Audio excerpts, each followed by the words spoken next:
자, 우리 옆에 분들과 다시 한번 인사하겠습니다. 오늘 정말 잘 오셨습니다. 은혜 받기 원합니다. 예, 감사합니다. 이 자리에 참석한 저와 여러분들의 10년 가운데 주께서 허락하시는 평안과 기쁨이 함께 하시기를 주님의 이름으로 축복합니다.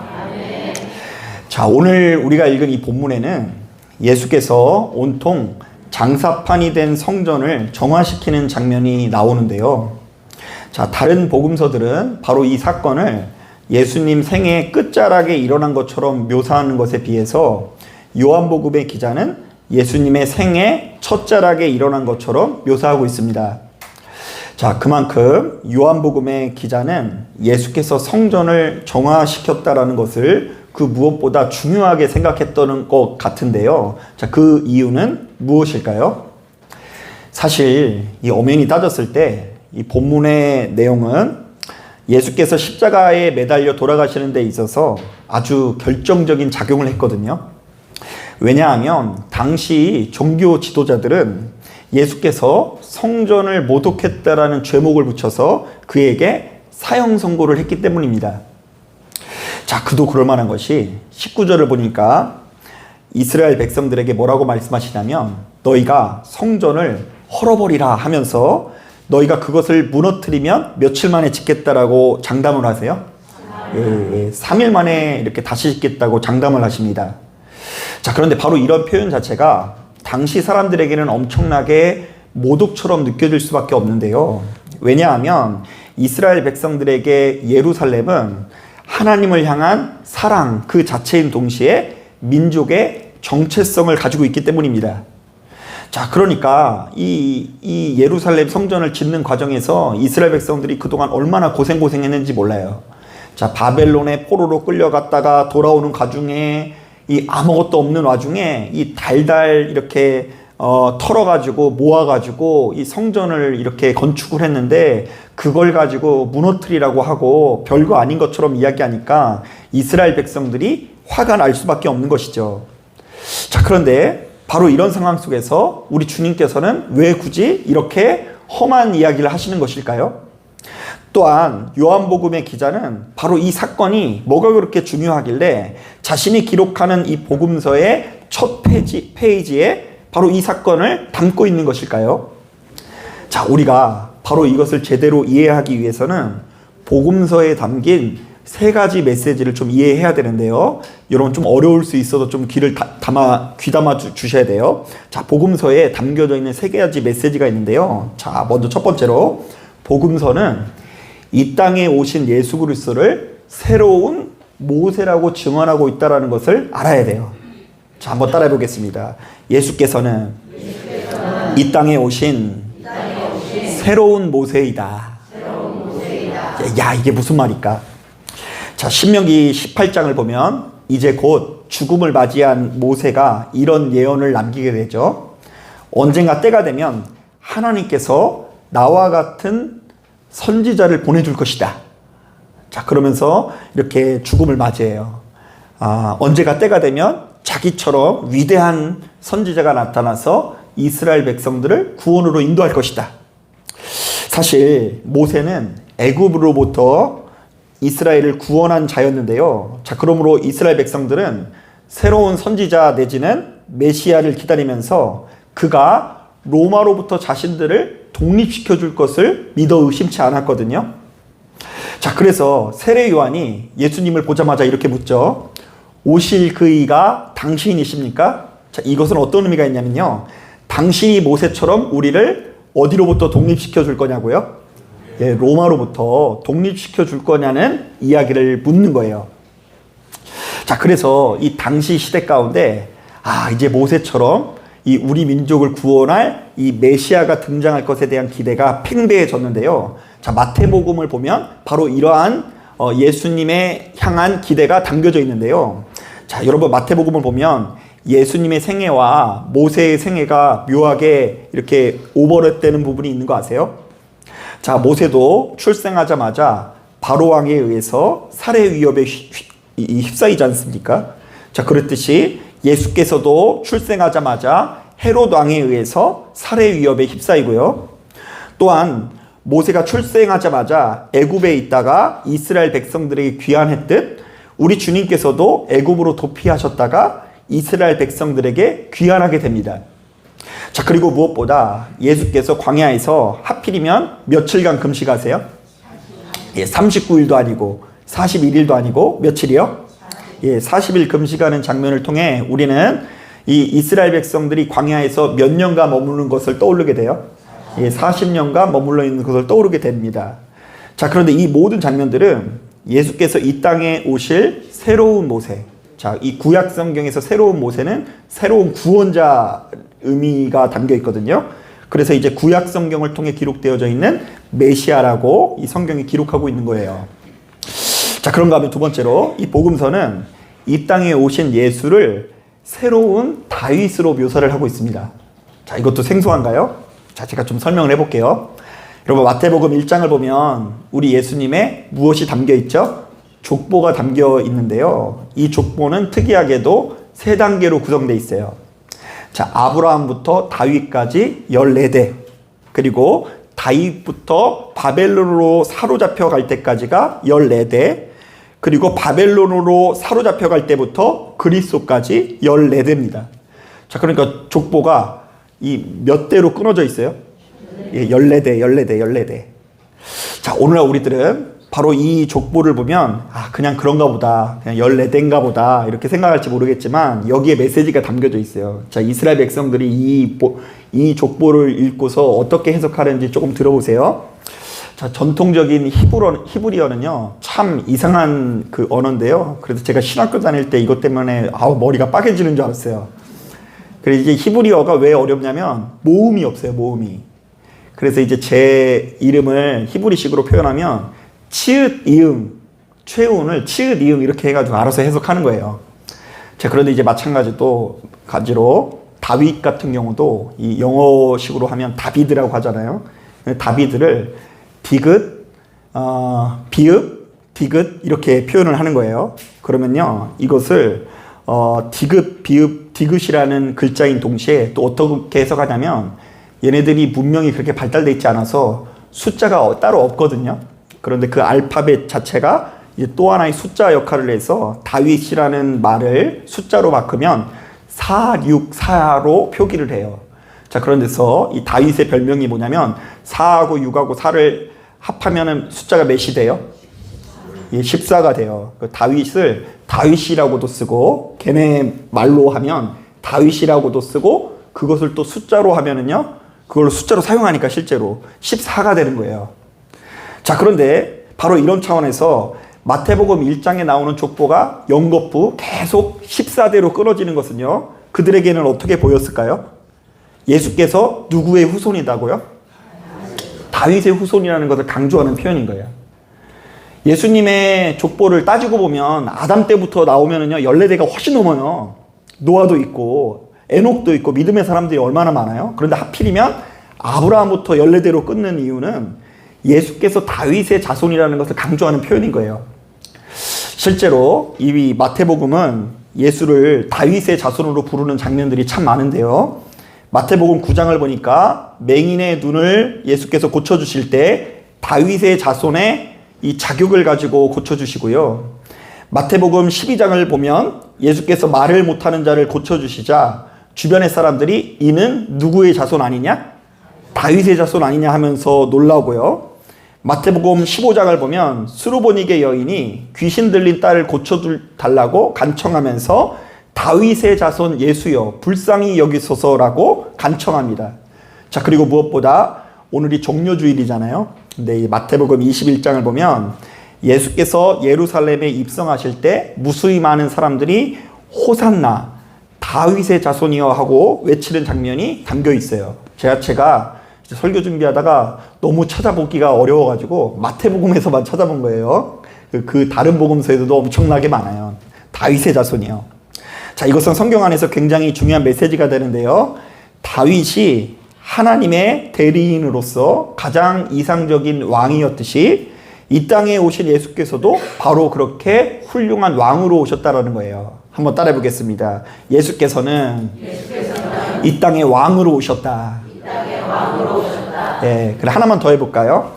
자, 성경에 보면 또 한 가지 흐르고 있는 메시지가 있는데 예수께서는 새로운 아브라함으로 오셨다라는 내용이 담겨져 있어요. 자, 마태복음 10장을 보면 예수께서 당신의 제자들을 뽑으시는데요. 그런데 이 제자도 하필이면 11명도 아니고 13명도 아니고 몇 명이에요? 12명이에요. 왜 예수님의 제자가 12명이어야 할까? 따지고 보면 예수님을 따르는 사람들은 무수히 많았거든요. 그런데 굳이 12명을 택해서 사도의 권위를 주셨는데요. 그 이유는 아주 간단합니다.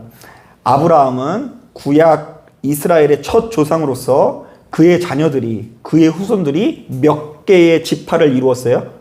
12개의 지파를 이루었기 때문에 예수님께서 이 땅에 오셔서, 새로운 아브라함인 예수께서 이 땅에 오셔서 12개의 지파에 해당되는 12명의 제자들을 사도로 삼으신 것이죠.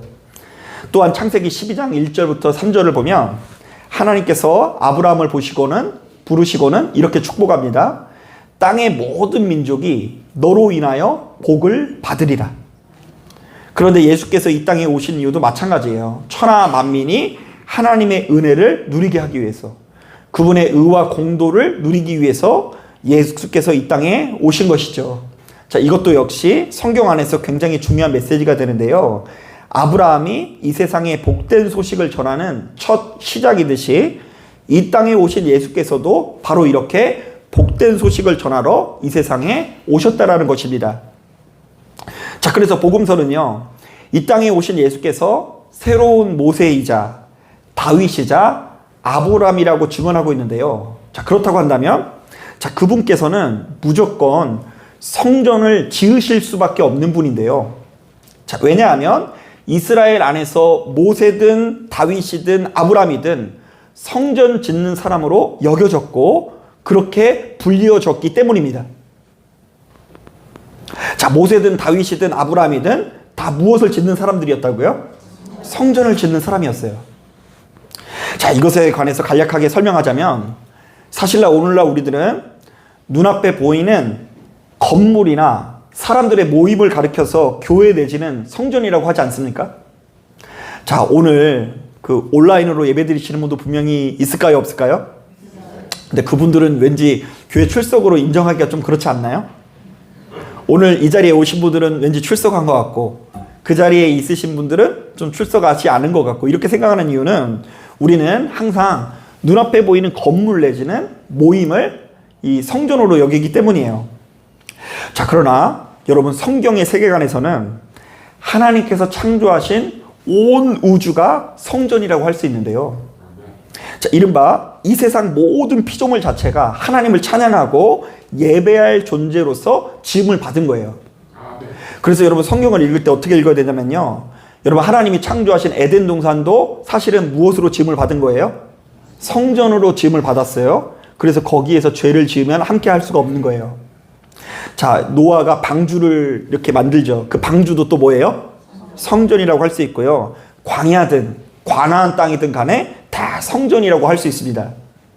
하지만 우리의 죄와 허물로 인해서, 더러움으로 인해서 이 세상이 성전된 기능을 하지 못하니까 하나님께서 다양한 선지자 내지는 제사장을 보내셔서 성전을 복원하려고 하셨는데요. 자, 그래서 아브라함은요, 가나안 땅에 들어가자마자 제일 먼저 제단을 쌓고 제사를 드리고요. 자, 심지어 창세기 22장을 보면 자신의 아들 누구를 바치려고 하죠?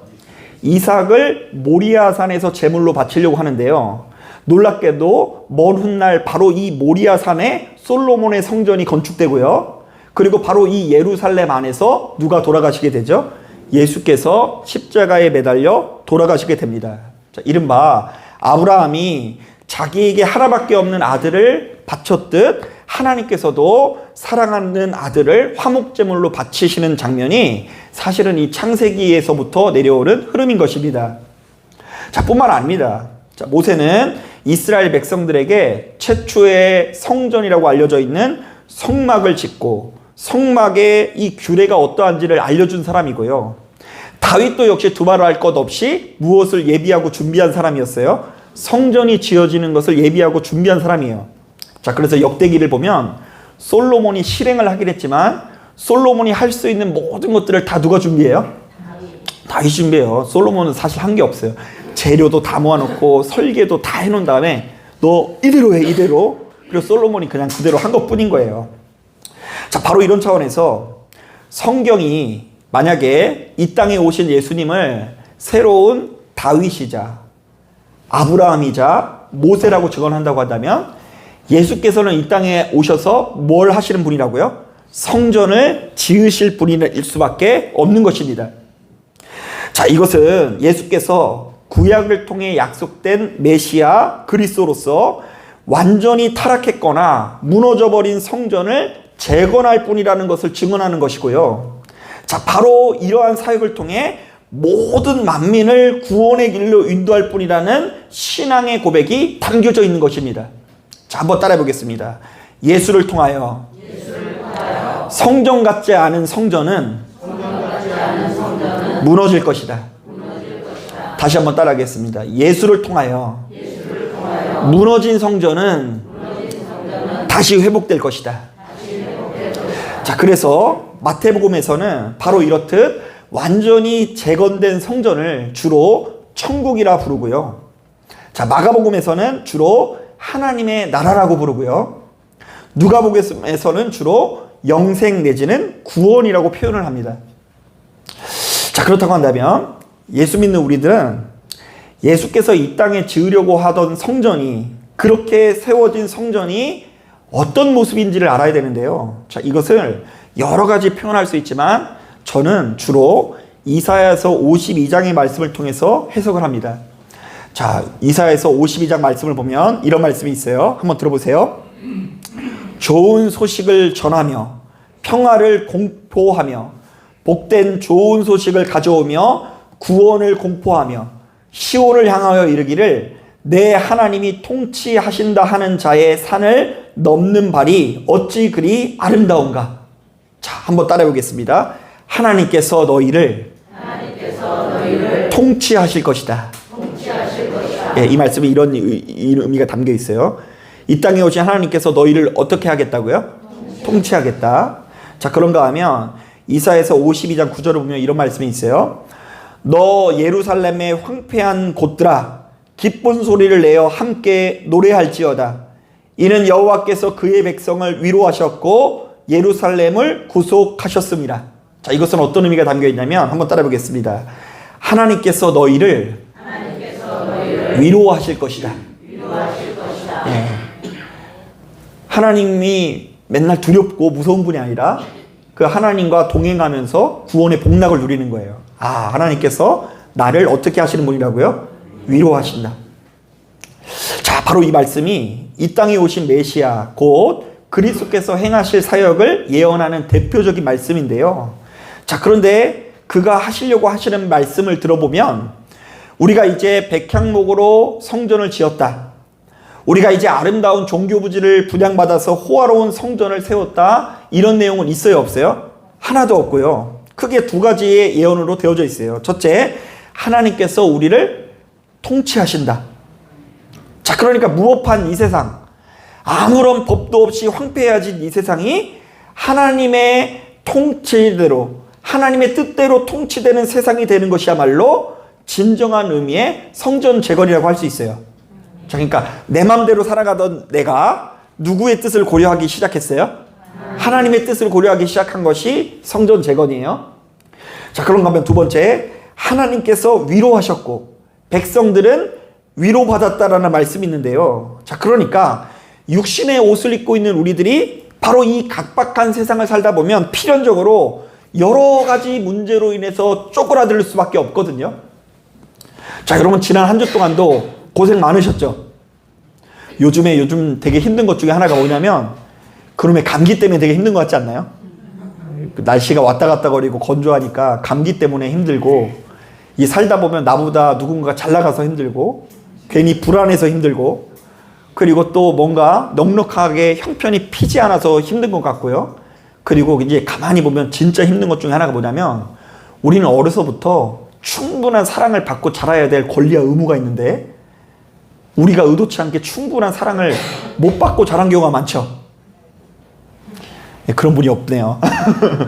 그런데 그럼으로 인해서 우리들에게 고통이 찾아올 수 있는데, 자, 우리가 부모로부터 오는 이 사랑은 충분히 받지 못하고 주변의 사람으로부터 오는 사랑은 충분히 받지 못할 수 있으나 누구로부터 오는 사랑은 한결같이 받을 수 있어요? 하나님으로부터 오는 사랑은 충분히 받을 수밖에 없다라는 거예요. 지금 이 시대가 그런 시대인데 바로 이 시대가 왔다라는 것을 예수께서 선포하신 것입니다. 자, 바로 이런 관점에서 19절에 나오는 주께서 헐어버리라는 성전은 어떤 성전을 말할까요? 1차적으로는 하나님의 통치를 따르지 않는 성전, 하나님의 뜻을 조금도 고려하지 않는 신앙생활을 말하고요. 또한 여러 가지 종교 행위들은 가득하지만 하나님과 동행하는 가운데 주어지는 구원의 복락을 누리지 못하는 성전 내지는 신앙생활을 말합니다. 자, 이른바 입술로는 하나님을 부르는 것 같아도 맨날 돈밖에 모르고 하나님의 이름으로 종교 장사만 하는 신앙생활을 말하는 것입니다. 제가 언젠가 이 TV에서 그 태어난 김에 세계 일주라는 프로그램을 본 적이 있습니다. 이거 되게 재밌더라고요. 나중에 한번 봐보세요. 태어난 김에 세계 일주. 그 태어났으면 세계 일주를 해야 되나 봐요. 그죠? 그런데 이제 그 프로그램을 보니까 그 기안 84라는 사람이 인도 겐지스 강을 방문하는데 그곳은 힌두교의 성지로서 무수히 많은 제사장들이 이곳저곳을 돌아다니면서 돈을 받고 축복을 해줍니다. 자, 그러니까 여러분 복을 받고 싶으면 거기 가서 돈을 내면은 이렇게 받을 수 있는 거예요.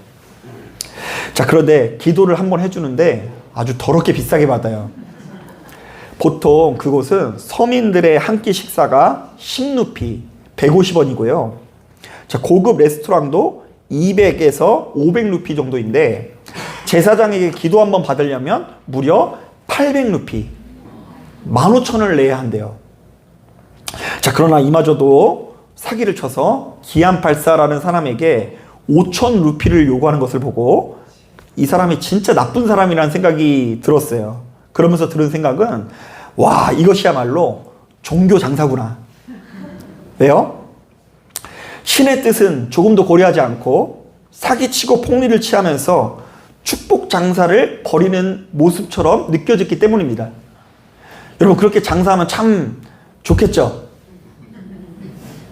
그렇게 장사를 하려면 어떻게 하냐면, 여러분, 목사님을 잘 섬기는 분은 축복받을 줄로 믿습니다. 여러분, 집에 있는 집문서, 땅 문서 다 팔아가지고 헌금하시는 분은 복을 받을 줄로 믿습니다. 이렇게 이야기하면 그게 하나님의 뜻인지 아닌지는 잘 생각하지 않고 무조건 아멘 하면은요, 그게 일종의 종교 장사가 될 수 있는 것이죠. 자, 사랑하는 여러분, 여러분들은 이 자리에 나와서 무엇을 기대하십니까? 혹시 인도 겐지스 강가에서 힌두교 제사장들이 해주는 5,000루피 축복을 기대하며 이 자리에 나오셨습니까? 자, 그렇다면 바로 그런 신앙생활, 성전은 무너져야 합니다. 자, 내가 믿고 의지하는 하나님의 뜻은 조금도 고려하지 않고 맨날 사기만 칠 뿐더러 돈만 밝히면서 무슨 축복이 오고 간다라는 것입니까? 자, 그런 성전을 섬기고 신앙생활을 좀 하지 않으셨으면 좋겠어요. 그 시간 낭비일 수 있습니다. 자, 우리가 추구해야 되는 신앙생활은 절대로 그런 모습이어서는 안 되는 것입니다. 자, 예수 믿는 우리들은요, 예수께서 어디 먼 곳에 계신 것이 아니라 지금도 나와 함께 계신다라는 것을 믿고 그분의 뜻대로 살기 위해서 노력해야 돼요. 여러분, 제가 어쩌다 신방을 하면요, 여러분 그래도 목사님 오신다고 해서 집에 있는 것들을 좀 치워요, 안 치워요? 그래서 이제 가끔씩 제가 가면요, 이런 분이 있어요. 아우, 목사님 그 방은 열지 마세요. 뭐 이렇게 그 방에 다 쌓아뒀다는 거예요. 아우, 목사님 어제 목사님 오셔 청소하라고 죽는 줄 알았어요. 그러더라고요. 그리고 둘이 있으면은 싸우더라도 그래도 제가 가면요, 서로 사이 좋은 척 하죠. 아우, 집사님 이리 와보세요. 이러면서 서로 막 남편하고 아내하고 사이 좋은 척 하지 않나요? 목사만 오더라도. 자, 그런데 지금 하나님께서 나와 함께 계신다고 한다면 그 하나님의 눈치가 얼마나 많이 보이겠어요. 그 하나님의 뜻대로 살기 위해서 우리들의 언행심사를 이렇게 조심할 것 같고요. 또한 지금 나와 동행하시는 하나님께서 정말로 매일같이 우리에게 꼭 필요한 하늘 만나를 전해주시는 것을 느낄 수 있을 거예요. 자, 저는 이런 점에서 로마서 8장 36절부터 37절 말씀이야말로 하나님께서 세우신 성전의 기능을 가장 잘 표현하는 말씀이라고 생각하는데요. 한번 들어보세요. 우리가 종일 주를 위하여 죽임을 당하게 되며 도살당할 양같이 여김을 받았나이다 함과 같으니라. 자, 이 세상을 사는 것이 쉽대요, 어렵대요? 어렵대요. 마치 도살당한 뭐같이? 양과 같은 대우를 받을 때가 너무 많대요. 곧 죽을 것 같은 심경을 가지고 살아간다라는 거예요, 우리가. 자, 그런데 죽게 생겼으니 죽는 것이 결론이 아니라 전혀 다른 결론이 펼쳐지는데요. 한번 따라해 보겠습니다. 이 모든 일에 우리를 사랑하시는 이로 말미암아 우리가 넉넉히 이기느니라. 안 힘든 게 아니야. 안 힘든 게 아니에요. 여전히 힘들어요. 아마 여러분 오늘 이 예배를 드리고 집에 돌아가서도 힘들 거고요. 월요일 날이면 또 엄청난 그 일과가 기다리고 있을 수 있어요.